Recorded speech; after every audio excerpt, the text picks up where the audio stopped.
Hola, gente de YouTube. Bienvenidos a un nuevo video del canal. Esta vez no hablaremos de Mortal Kombat Mobile, ni tampoco de temas como Hiroki u otros videojuegos que ya hemos tocado antes. Hoy, vamos a explorar algo completamente distinto, algo que me emociona compartir con ustedes, un tema relacionado con Yu-Gi-Oh! En este video, vamos a hablar sobre dos cartas originales que yo mismo he creado. Pero no solo eso. También les voy a contar una historia profunda detrás de una de esas cartas, una historia que tiene sentido dentro del universo de Yu-Gi-Oh! Y que ideé con mucha dedicación y creatividad. Primero que nada, esta es una idea de fan, una creación personal que nace desde la pasión que tengo por este juego de cartas.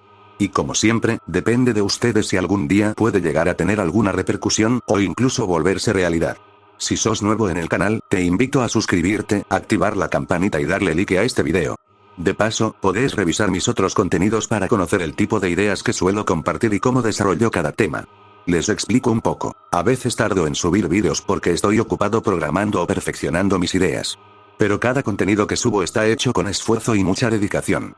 Y este, sinceramente, es uno de los que más me emociona. Este video trata de una carta original que diseñé. Les hablaré de su historia, sus efectos, su tipo de carta, sus pasivas, y cómo funcionaría dentro del juego.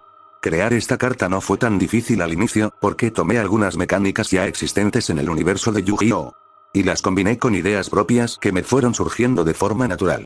Lo más desafiante fue equilibrar el efecto y pensar en cómo encajaría dentro de un mazo competitivo. Justamente, también diseñé un mazo personalizado, completamente centrado en esta carta. Más adelante les diré cómo se llama y cómo estaría compuesto. En este video vamos a dividir el contenido en 3 o 4 partes.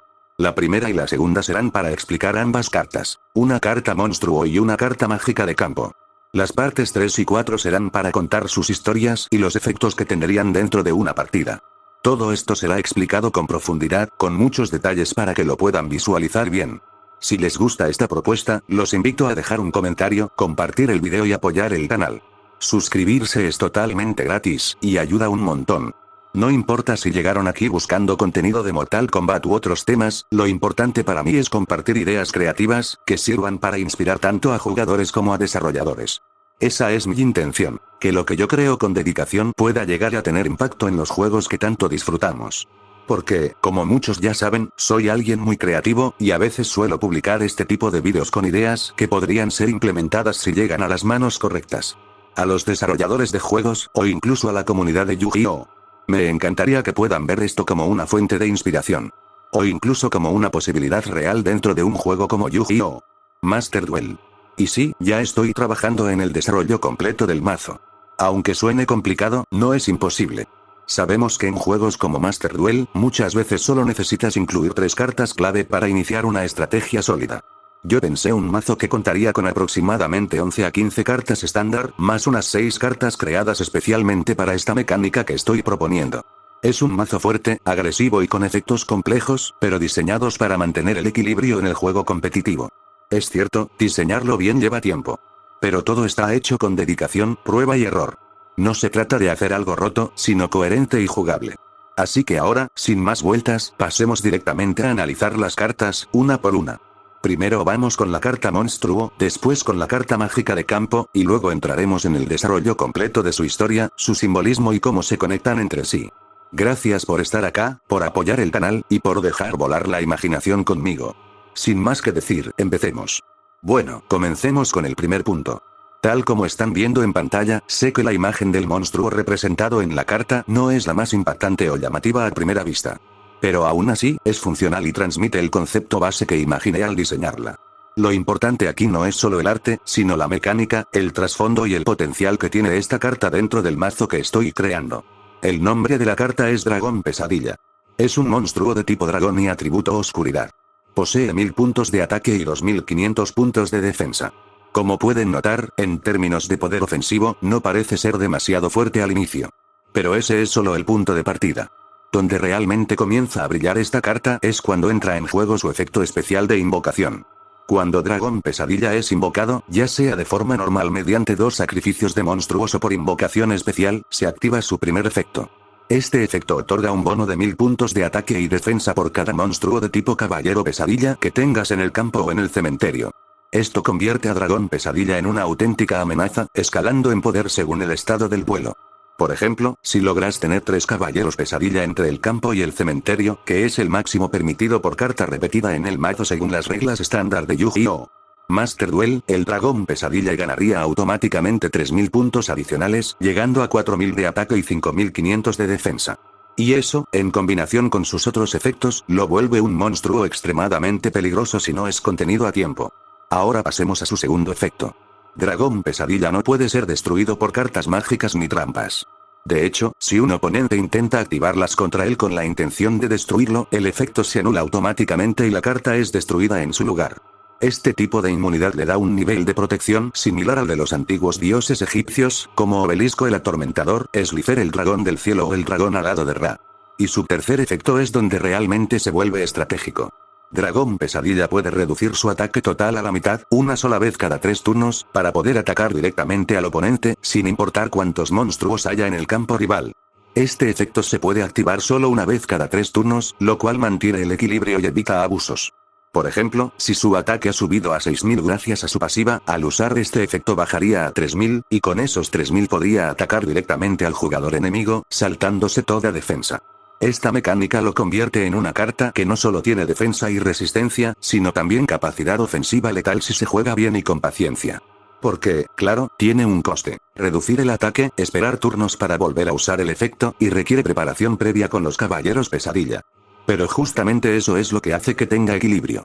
No es una carta invencible, y un duelista experimentado podría encontrar formas de contrarrestarla si analiza bien sus debilidades.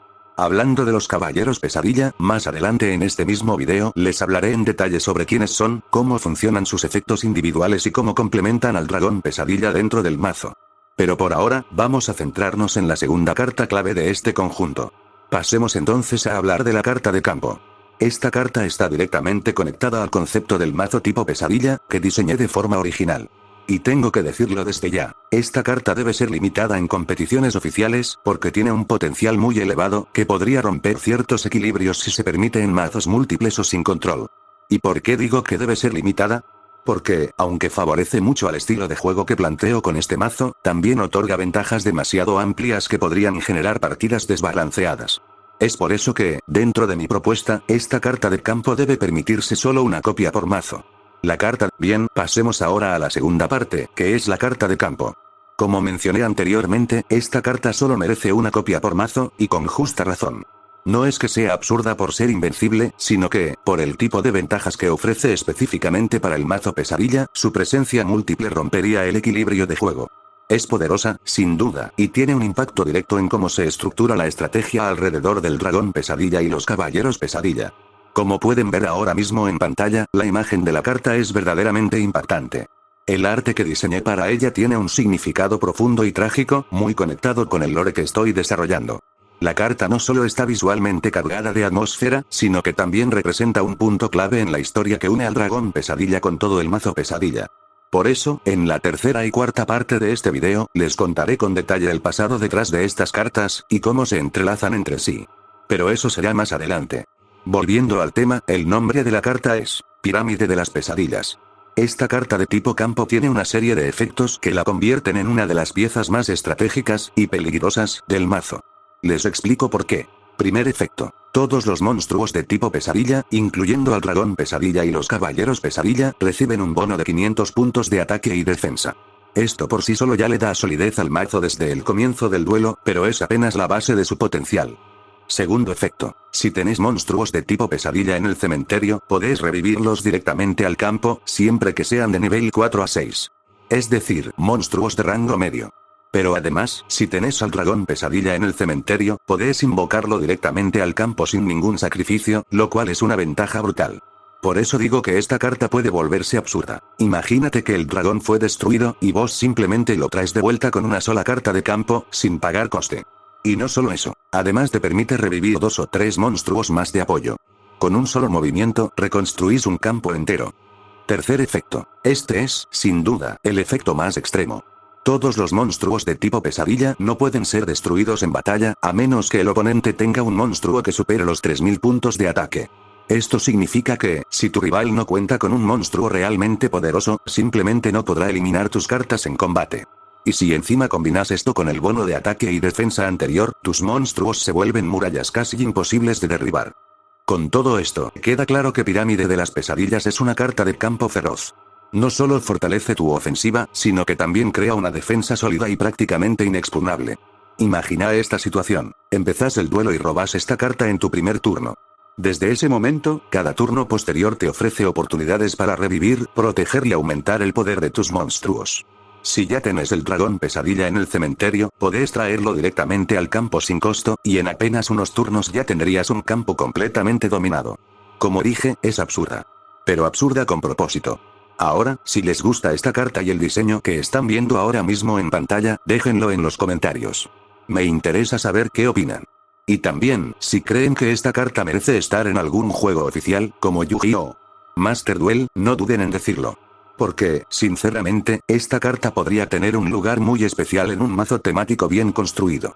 Aclaro también que todavía estoy trabajando en otras cartas del mazo pesadilla. Poco a poco las iré revelando.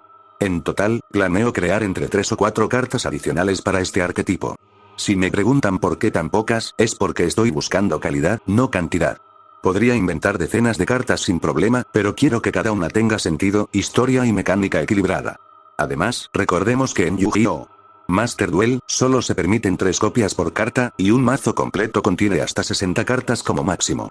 Por eso, con una buena combinación de 20 cartas exclusivas entre monstruos, mágicas y trampas, ya se puede construir un mazo sólido sin saturarlo.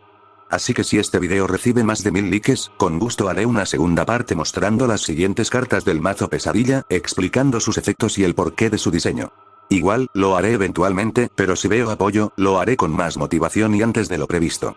Ahora sí, sin más rodeos, comencemos con los puntos número 3 y 4. En esta próxima sección, les contaré la historia que une a la carta del dragón pesadilla con la pirámide de las pesadillas, y cómo este lazo entre monstruo y campo, se convierte en el alma de todo el mazo. Pero antes, una advertencia. Si hay una segunda parte, los siguientes vídeos no estarán centrados en el lore, sino en la explicación mecánica y estratégica de las cartas restantes. Solo esta primera parte y la que sigue contienen la historia central. Así que, sin más que decir, comencemos con el punto número 3. Comencemos con el número 3. Quiero iniciar esta parte compartiendo unas palabras pronunciadas por un personaje misterioso, un ser enigmático cuya existencia aún se debate entre el mito y la realidad. Estas palabras se convirtieron en el punto de partida de toda esta historia. Y dicen así: hace 1000 años antes de Cristo, existía un paraíso. Uno que abarcaba no solo el mundo humano y espiritual, sino también el mundo de los sueños. Un equilibrio perfecto. Un orden natural entre la carne, el alma y la mente. Pero eso, solo fue el principio de todo lo que nos llevaría a la destrucción. Estas palabras, por sí solas, ya deberían darles una idea del tono de esta historia.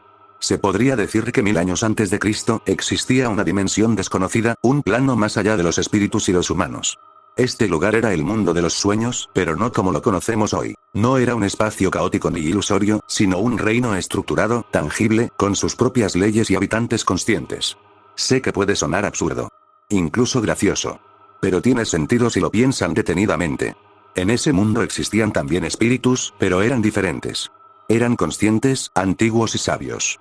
Junto a ellos vivían humanos, no elegidos ni guerreros, sino personas comunes, en una especie de sociedad pacífica, floreciente, profundamente conectada con los ciclos del sueño y la vigilia.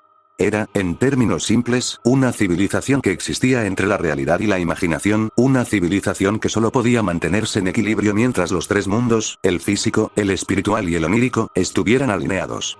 Ese lugar, ese mundo intermedio, tenía una geografía y estética que recordaba mucho al Egipto antiguo, con grandes construcciones, desiertos cálidos, y una arquitectura llena de símbolos solares, jeroglíficos y canales de energía.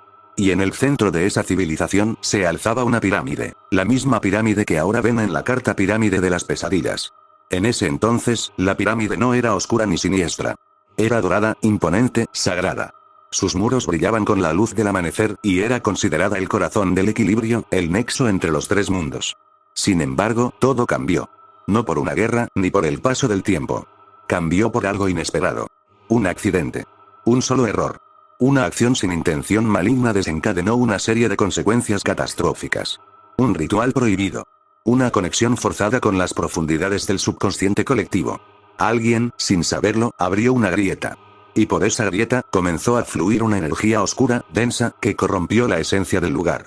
El color dorado de la pirámide fue absorbido por una sombra. El desierto brillante se convirtió en un paisaje lúgubre. Las voces de los espíritus se apagaron. El mundo de los sueños, otrora un reino de armonía, se transformó en un campo maldito donde reinaban las pesadillas. La pirámide de las pesadillas, como la conocemos hoy, es una ruina viva, un monumento que simula lo que fue alguna vez un paraíso. Su existencia es el recuerdo maldito de un lugar sagrado, ahora deformado por energías negativas y resonancias psíquicas inestables. Este escenario representa una verdad simbólica. No importa cuán perfecta sea una civilización, si se rompe el equilibrio, aunque sea por un segundo, todo puede desmoronarse. No se sabe con certeza cuánto tiempo existió ese paraíso. Pudo haber durado siglos, o solo décadas. Pero lo que sí se sabe es que la caída fue total. Y las personas que vivían allí, simplemente desaparecieron. No murieron, ni escaparon. Fueron absorbidas. Olvidadas por el mundo real, borradas de la historia consciente. Solo su presencia espiritual permanece, ligada para siempre a las ruinas de la pirámide. Ese es el simbolismo detrás de esta carta. La pirámide de las pesadillas representa un hogar perdido, un paraíso que fue arrasado por una fuerza que nadie entendía, y que nadie pudo detener. Lo más aterrador no es la destrucción, sino el silencio que dejó. El olvido. Un olvido tan profundo, que solo puede encontrarse en las pesadillas más antiguas. Ahora pasamos a la cuarta y última parte de este video, y cuando esta parte concluya, terminaré con una explicación final. Pero estoy seguro de que esta historia, por sí sola, les dejará todo mucho más claro. Todo comienza con unas palabras que marcan el nacimiento del dragón pesadilla. Cuando la pirámide sea corrompida, nacerá la pesadilla que romperá el equilibrio en el mundo de los sueños. Estas palabras no son solo proféticas, son el origen del verdadero caos. Cuando la pirámide fue corrompida por esa energía maldita, una fuerza oscura, negativa, imposible de purificar, todo cambió. La estructura sagrada se transformó por completo, como se muestra en la carta. Fue entonces cuando, entre las sombras, nació el dragón pesadilla. Este ser no surgió de la nada. Nació directamente de esa energía acumulada durante siglos, energía contaminada por la tragedia, el dolor y la pérdida. En su despertar, comenzó a destruir todo a su paso. Sin embargo, sus ataques no eran convencionales. El dragón no mataba en el sentido estricto. Sus llamaradas oscuras no quemaban. Lo que hacían era aún más aterrador. Arrancaban las almas de los humanos y espíritus que habitaban esa región. Sus víctimas no morían. Algunas quedaban en coma, otras desaparecían sin dejar rastro. El alma era absorbida, atrapada en una dimensión desconocida, como si el dragón estuviera recolectando energía espiritual para mantener su existencia. Así fue como el dragón pesadilla se convirtió en una entidad imposible de detener. Fue creado por una sola persona. Y desde ese momento, su presencia se esparció como una plaga. Actualmente, esta criatura, aunque parezca absurdo, sigue dentro del juego de cartas, gracias a un error humano. El responsable, Maximilian Pegasus, el creador original del juego. Él, sin saberlo, descubrió las ruinas de esa pirámide maldita, e inspirado por su estructura y atmósfera sombría, decidió transformar esa energía olvidada en una carta. Así nació el monstruo de cartón, pero lo que Pegasus jamás imaginó, fueron las consecuencias. Y aquí viene una de las preguntas más importantes de todas. ¿Quién posee esta carta actualmente? La respuesta es simple, pero inquietante. El último y único superviviente de ese paraíso destruido. Un ser que habitó ese lugar 1000 años antes de Cristo, y que nunca ha envejecido. Este individuo, de apariencia joven, de unos 18 años, ha vivido a través de los siglos, oculto, sin dejarse ver. Lleva con él la carta del dragón pesadilla, no como un duelista más, sino como su creador indirecto. Porque, sí, él fue el causante de la destrucción. Pero no lo hizo sin razón. Esta es una historia con un motivo oculto. Detrás de cada acto sin piedad, detrás de cada decisión que tomó sin mostrar compasión, hay una verdad que aún no se ha contado. Solo puedo adelantar que es un humano. Un adolescente que nunca envejeció, pero que ha acumulado conocimiento y poder por más de 3000 años. Su alma ha quedado marcada para siempre. Y con ella, la carta que contiene a la pesadilla misma. Ahora sí, chicos, si este video les gustó, compártanlo con sus amigos. No olviden darle like y suscribirse al canal. Y si quieren que haga una segunda parte, como mencioné antes. O si desean que hable de otras cartas del mazo pesadilla, solo tienen que hacer algo sencillo. Si este video llega a 500 likes, haré una segunda parte. Y si por alguna razón llega a los 1000 o incluso 10.000 likes, entonces no solo haré la segunda parte, haré un video completo narrando la historia del personaje principal, ese humano inmortal que desató el caos. Eso sí, tengan paciencia. Una historia así no se escribe de un día para el otro. Y para los nuevos que están viendo esto, ya sea porque aman Yu-Gi-Oh! O llegaron por recomendación o curiosidad, les aclaro algo más. Este audio fue grabado el 14 de junio. Así que, si estás viendo esto días o semanas después, es posible que ya haya lanzado ese video. O que esté en proceso de edición, ya programado para su publicación. Igualmente, estaré avisando todo en la comunidad del canal, y cuando se publique, seguramente este video tendrá una continuación lista para ustedes. Sin más que decir, hasta la próxima, duelistas. El misterio del mazo pesadilla recién comienza.